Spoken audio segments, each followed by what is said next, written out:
ଗୋପାଳନ ଆସେ ମୁଁ କାହାକୁ କହୁଛନ୍ତି ତାଙ୍କର ଦହି କ୍ଷୀର ସର ଖାଇ ତାଙ୍କ ମାଠିଆ ବି ଭାଙ୍ଗୁଛି କ'ଣ କରିବେ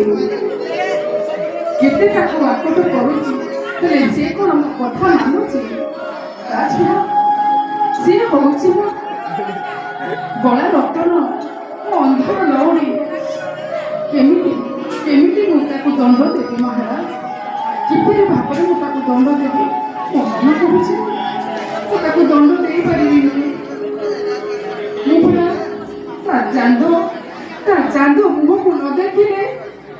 ଘାଏ ଅନ୍ଧ ହେଇଯାଉଛି କୁହ ମା କିପରି ଦଣ୍ଡ ଦେବି ସେ ହେଉଛି ଆମର ଅନ୍ଧର ଲଉଡ଼ି ନୟନ ପିତୁଳା ହେଲେ ତାକୁ ଶାସନରେ ରଖିବ ଆକଟରେ ରଖିବ ଯେମିତି ଆମର ଗୋପର କାହାଣୀ